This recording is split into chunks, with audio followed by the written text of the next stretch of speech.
Hello दोस्तों, कैसे हैं आप लोग सब।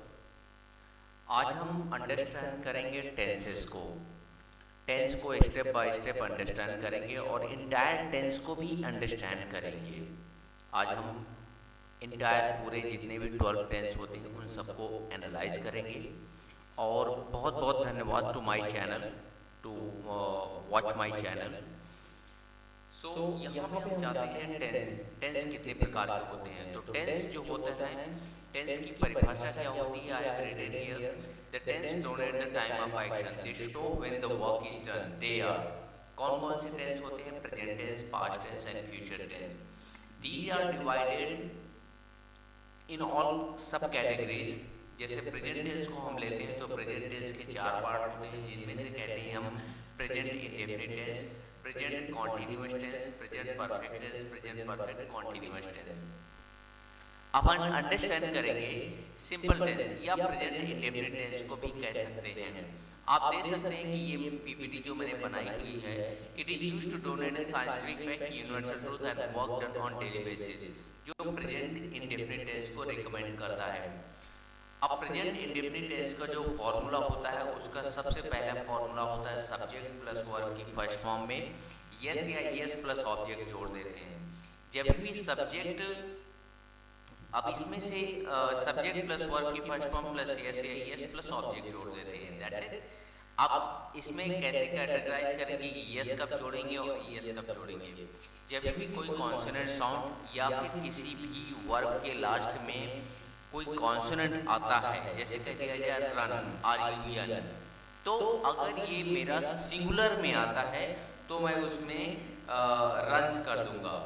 और अगर कोई भी वॉवेल्स आता है, जैसे vowels A E I O you होते हैं, 5 वॉवेल्स होती हैं ए ई आई ओ यू, उनमें से हम अगर कोई भी वर्ब के लास्ट में आता है तो उसमें ई जोड़ देते हैं। इसके अलावा भी कुछ कंडीशंस हैं जहाँ पे भी अगर वॉवेल्स की साउंड आती है तो भी हम वहाँ पे ऐड कर देते हैं, लेकिन वो भी हम देखते हैं। जैसे watch, WATCH, watch, watch means देखना होता है, उसमें वॉचेज लिखा जाता है, राइट। तो इसमें जैसे एग्जांपल ले लेते हैं, सब्जेक्ट प्लस वर्ब की first form yes yes plus object होता है, तो यहाँ पे सब्जेक्ट क्या है? शी राइट्स अ लेटर, ये इसका एग्जांपल हो जाता है। दूसरा लेते हैं निगेटिव।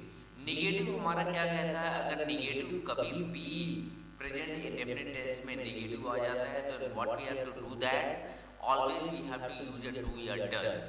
do या does प्रेजेंट इंडेफिनिट टेंस की हेल्पिंग वर्ब होती है फॉर नेगेटिव एंड इंट्रोगेटिव के लिए। That is not for the SRT rules, SRT rules के लिए नहीं है, ये ओनली फॉर नेगेटिव और इंट्रोगेटिव के लिए है। तो इनके लिए कंडीशन क्या हो जाएगी? जैसे यहाँ पे देखो मैंने लिखा हुआ है नेगेटिव रूल के लिए सब्जेक्ट प्लस डू या डज प्लस डू या डज नॉट प्लस वर्ब की फर्स्ट फॉर्म प्लस ऑब्जेक्ट। तो डू या डज, जो डू मेरा प्लूरल के साथ लगता है और डज फॉर मेरे सिंगुलर के साथ लगता है, और इसके बाद फिर नॉट लगता है। दोनों में से या तो अगर प्लूरल है तो डू नॉट और सिंगुलर है तो डज नॉट, प्लस वर्ब की फर्स्ट फॉर्म आ जाती है प्लस ऑब्जेक्ट आ जाता है। जैसे कहते हैं she does not write a letter, she does not write a letter. और अगर इसी में प्लूरल कह दिया जाए, जैसे they do not write a letter, वो लेटर नहीं लिखते हैं, तो वो प्लूरल में हो जाएगा जिसमें डू नॉट यूज हो जाएगा।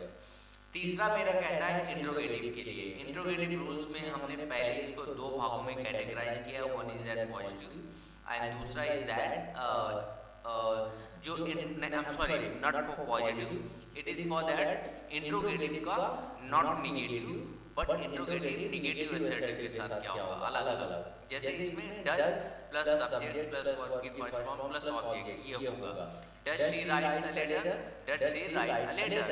अब इंट्रोगेटिव निगेटिव के लिए क्या हो जाएगा? जस्ट ओनली नॉट ऐड हो जाएगा। तो नॉट जो है हमेशा इंट्रोगेटिव में, वो आप देखेंगे कि ये सब्जेक्ट के बाद ही हम नॉट लगाते हैं नेगेटिव इंट्रोगेटिव में। Does she not write a letter, right, ये हो गया। अगर इसमें प्लूरल होता तो प्लूरल को लगाते थे। अब इसमें दूसरी कंडीशन भी ये है कि अगर WH वर्ड आ जाते हैं, WH वर्ड जब भी हम हिंदी से इंग्लिश में कन्वर्ट करते हैं तो WH वर्ड के लिए जस्ट ओनली ये जो डच है, ये जो फॉर्मूला, इसी के पहले WH what where when why कभी भी ऐड कर सकते हैं, ऐड कर लो, और यही same formula we can apply for that also. तो इसमें क्या हो जाएगा, जैसे कह दिया जाए what does she like to do that, what does she like to do that, तो वो क्या पसंद करती है करने के लिए। तो इसमें क्या हो जाएगा, व्हाट की स्पेलिंग पहले हो, यानी जो WH वर्ड होते हैं उनकी अंग्रेजी पहले बनाई जाती है। अब दूसरी कंडीशन आती है हमारी प्रेजेंट कंटीन्यूअस टेंस में। प्रेजेंट कंटीन्यूअस टेंस हम किसे कहते हैं, it is used to express an action talking place at the time of speaking, मतलब जो चीज कंटिन्यू चल रही है उसे हम प्रेजेंट कंटीन्यूअस टेंस कहते हैं, वो खत्म नहीं होती है। इनका जो एसआरटी रूल है, इनकी जो हेल्पिंग वर्ब होती है इज मार्क होती है, ये सभी के लिए यूज होती है, आइदर एसआरटिव, नेगेटिव और इंट्रोगेटिव तीनों के लिए सेम रहती है। तो जो एसआरटी का रूल है, subject plus is mark plus verb की first form plus ING plus object. अब इसमें इज मार्क में कैटेगराइज कैसे करेंगे, इज जो होता है वो हम सिंगुलर के साथ यूज करते हैं, जहां पे ही सी इट होता है। एम जो है हमेशा आई के साथ यूज होता है, आर जो है हमेशा प्लूरल के साथ यूज होता है, जैसे दे, वी, यू, ये सब अगर आ जाए subject as a subject, then we have to use are. अब यहाँ पे एग्जांपल ले लो, she is writing letter, they are doing that, they are going to Kanpur, they are eating the food, कुछ भी बोल सकते हैं, that you can make a lot of sentence. Negative में क्या हो जाता है, नेगेटिव जो है हेल्पिंग वर्ब के बाद आती है, और नेगेटिव हमेशा जस्ट ओनली इसमें नेगेटिव ऐड हो जाता है, नॉट ऐड होता है। Subject plus is mark plus not plus verb की फर्स्ट फॉर्म में आईएनजी प्लस ऑब्जेक्ट, ये सिमिलर वैसा ही होता है। इसमें सिर्फ हेल्पिंग वर्ब के नॉट ऐड हो जाता है और आपका पूरा सेंटेंस कंप्लीट हो जाता है। तो यहाँ पे अंडरस्टैंड करेंगे, जैसे एग्जाम्पल के through, she is not writing a letter, वो एक लेटर नहीं लिख रही है, तो यहाँ पे ये तुम्हारा नेगेटिव कंप्लीट हो जाएगा। अब आते हैं इंट्रोगेटिव रूल्स में। सिमिलर मैंने WH को नहीं ऐड किया है बिकॉज बहुत ही सिंपल है, जस्ट ओनली यहाँ पे स्टार्टिंग में और यहाँ पे, ये जो यहाँ पे है स्टार्टिंग में, इसके पहले यहाँ पे WH वर्ड ऐड कर लो और बस हो जाएगा तुम्हारा WH वर्ड के लिए। अब इंट्रोगेटिव का पहला क्या है, वही helping verb plus subject plus verb की फर्स्ट फॉर्म में आएगी प्लस ऑब्जेक्ट, और ऑलवेज यहाँ पे जो है क्वेश्चन मार्क जरूर रहता है, ठीक है।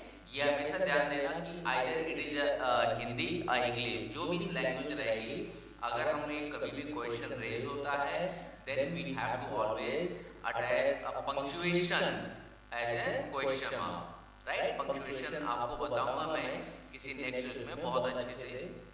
पंक्चुएशन भी बहुत अच्छा है, इंपॉर्टेंस है in English language, any language, अगर हिंदी लैंग्वेज या इंग्लिश लैंग्वेज, सब में यूज होते हैं। तो यहाँ पे इंट्रोगेटिव में हम समझेंगे पहले सिंपल वाला, is a mark plus subject plus verb की फर्स्ट फॉर्म प्लस ऑब्जेक्ट और देन क्वेश्चन मार्क। तो इज ए मार्क वही इज सिंगुलर के लिए, एम फॉर आई के लिए और आर फॉर प्लूरल के लिए, और सब्जेक्ट प्लस वर्ब की फर्स्ट फॉर्म।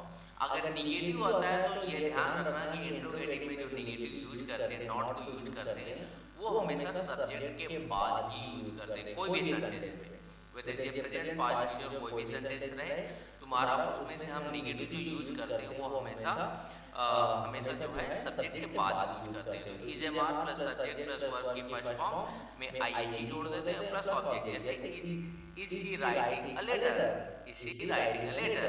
अब यहाँ पे नेगेटिव हो जाएगा, is she not writing a letter, हो गया, वेरी सिंपल। तीसरा है प्रेजेंट परफेक्ट टेंस। अब देखो जहां पे भी देखो, पहला कंडीशन तो ये है कि जब भी परफेक्ट टेंस आता है, present perfect tense, not perfect continuous tense. अगर perfect tense either it is a present perfect tense और पास्ट परफेक्ट टेंस और फ्यूचर परफेक्ट टेंस, वहां पे वर्ब की थर्ड फॉर्म यूज करते हैं। आगे चल के भी हम इसमें जानेंगे कि आगे वाले सेंटेंसों में भी हम वर्ब की थर्ड फॉर्म ही यूज करते हैं, और यहाँ पे भी हम वर्ब की थर्ड फॉर्म यूज कर रहे हैं। तो जितने भी present perfect tense, past perfect tense और फ्यूचर परफेक्ट टेंस होते हैं, उनमें से वर्ब की थर्ड फॉर्म यूज होती है, ये ध्यान रखना, ठीक है। अब present perfect tense it is used to show an action that started in the past and has just finished, मतलब अभी अभी जस्ट काम कंप्लीट हुआ है, तो वो होता है मतलब पास्ट में स्टार्ट हुआ था काम बट अभी just we have completed that, तो वो प्रेजेंट परफेक्ट टेंस कहलाता है। अब इसमें भी सिंपल कैटेगराइज किया गया है, जिसमें से we will understand that SAD rules क्या होते हैं। एसएडी रूल्स में हम अंडरस्टैंड करेंगे कि उसका फॉर्मूला क्या होता है, सब्जेक्ट प्लस हैज या हैव प्लस वर्ब की थर्ड फॉर्म प्लस ऑब्जेक्ट। अब यहाँ पे ये कैटेगराइज करेंगे कि हैज और हैव को कैसे हम डिफाइन करें। हैज जो है वो हमेशा सिंगुलर के साथ होता है, ही शी इट और सिंगल नाउन के साथ, और हैव जो होता है वो प्लूरल के साथ यूज होता है, जैसे दे वी यू और कोई मोर देन वन, जैसे राम एंड श्याम, तो वहां पे ये हैव का यूज होगा। अब यहाँ पे रूल्स है सब्जेक्ट प्लस हैज या हैव प्लस वर्ब की थर्ड फॉर्म प्लस ऑब्जेक्ट। तो यहाँ पे ये एग्जांपल हो जाएगा, she has written a letter, she has written a letter. तो यहाँ पे वर्ब की थर्ड फॉर्म हमेशा यूज होगी, ये ध्यान रखना। दूसरा आता है निगेटिव। निगेटिव में कुछ नहीं, जस्ट ओनली नॉट एट हो जाता है, वो भी हेल्पिंग वर्ब के बाद यूज होता है, सब्जेक्ट प्लस हैज या have plus not plus verb की थर्ड फॉर्म प्लस ऑब्जेक्ट। तो she has not written a letter. अब इंट्रोगेटिव में आते हैं, तो इंट्रोगेटिव का रूल वैसे ही सिंपल है। यहाँ पे जैसे मैंने फिर से मैं आप लोगों को बताना चाहूंगा, यहाँ पे WH वर्ड है।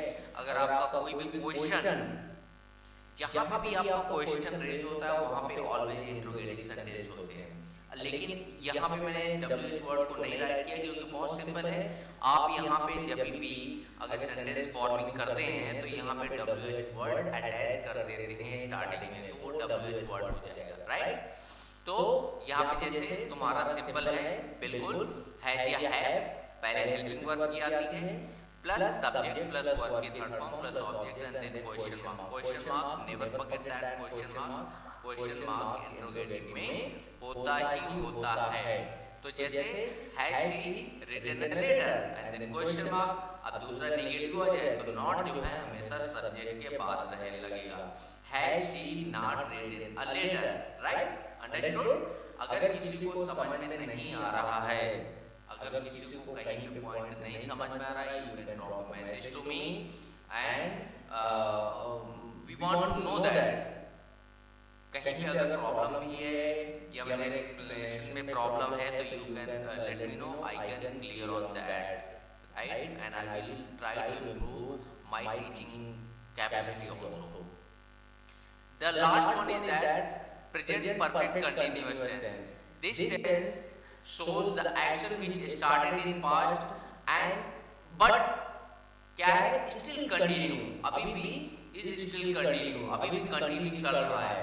तो जब ऐसे सेंटेंस आ जाए तो दैट मीन्स उसका जो कंडीशन है वो अलग हो जाता है। और इसमें एक और कंडीशन है जो मैंने नहीं यहाँ पे राइट किया है, दैट इज दैट यहाँ पे टाइम दिया रहता है। टाइम इन द सेंस जैसे सिंस एंड फ्रॉम। सिंस कहाँ पे यूज करते हैं, जहां पे भी तुमको सर्टेन टाइम मिले, जैसे 2 अक्टूबर 1947 या 15 अगस्त 1947, तो सिंस 15 अगस्त 1947 दैट मीन्स कि आप उस टाइम को जानते हो, वो करेक्ट टाइम है, उस टाइम को हम कहीं पे प्रूव कर सकते हैं, तो वो सर्टेन टाइम हो जाता है। जहां पे भी अनसर्टेन टाइम हो वहां पे फॉर या फ्रॉम का यूज करते हैं। जैसे कह दिया 2 आवर, अब 2 आवर्स कौन से 2 आवर्स से वो खेल रहा है, 2 आवर्स, ये 2 आवर्स से कौन सा वो मैदान में जा रहा है, या 2 महीने से, 3 महीने से, 4 दिन से, 15 दिन से, ये सब आ जाए तो वहां पे फॉर का यूज होता है। फॉर 4 डेज, 5, 15 डेज, फॉर या फ्रॉम 20 डेज, इस तरह के वर्ड आ जाए वहां पे हम फॉर का यूज करते हैं। तो यहाँ पे असर्टिव सेंटेंस जैसे सब्जेक्ट प्लस हैज या have plus been plus verb की फर्स्ट फॉर्म में आईएनजी लग जाता है, बिकॉज ये कंटिन्यू है, अभी भी पास्ट में चालू हुआ था लेकिन अभी भी चल रहा है, plus object plus since and from बाद में आ जाता है। जैसे यहाँ पे कह दिया जाए she has been writing a letter for 2 hours, she has been writing letter since morning, तो morning, since evening, since afternoon, right. तो इस तरह के क्वेश्चंस में हम एसर्टिव सेंटेंस। नेगेटिव क्या हो जाएगा, हमेशा निगेटिव देखना कि यहाँ पे जो है निगेटिव हमेशा बीन और हैज के बीच में लगता है, तो सब्जेक्ट प्लस हैज या हैव जो सिंगुलर और प्लूरल के साथ, plus not been plus verb के फर्स्ट फॉर्म प्लस ऑब्जेक्ट और प्लस सिंस एंड फ्रॉम। तो she has not been writing a letter for 2 hours. Interrogative में हैज या हैव पहले लग जाता है और सब्जेक्ट आ जाता है प्लस बीन, राइट। बीन जो है हमेशा इंट्रोगेटिव ये प्रेजेंट परफेक्ट कंटीन्यूअस टेंस, जो परफेक्ट कंटीन्यूअस टेंस होते हैं उसमें से जो बीन लगता है वो आफ्टर तुम्हारा सब्जेक्ट के बाद लगता है। और अगर निगेटिव आ जाए तो निगेटिव हमेशा इंट्रोगेटिव में मैंने कहा है कंडीशन कि निगेटिव जो है हमेशा सब्जेक्ट के बाद ही लगता है। तो यहाँ पे भी ये कंडीशन हो गई है, राइट। तो ये हमने आज प्रेजेंट को कवर किया है, प्रेजेंट टेंस को कंप्लीट किया है। अब नेक्स्ट चैप्टर में हम पास्ट को लेंगे, फ्यूचर को लेंगे, एक साथ ही कंप्लीट कर देंगे। और अगर किसी को कुछ और भी एडवांस जानना है then you can drop a message to me. I can teach entire grammar of English, active voice, passive voice, entire direct indirect, entire grammar part of speech, figure of speech, everything till 10th तक की grammar को मैं या 12th तक की grammar को full complete कर दूंगा। ये टेंसेस पढ़ाने का ये मतलब था कि टेंसेस जो है ना बहुत इंपॉर्टेंट होते हैं। टेंसेस जो है ना हमारी न्यू है, जो बेस है, और अगर हमारा बेस नहीं मजबूत होगा तो हम आगे जो है ना एक्टिव वॉइस, पैसिव वॉइस, जो डायरेक्ट इनडायरेक्ट और अदर रूल्स जो है ना नहीं कंप्लीट कर पाएंगे, राइट। तो thank you so much for being with me.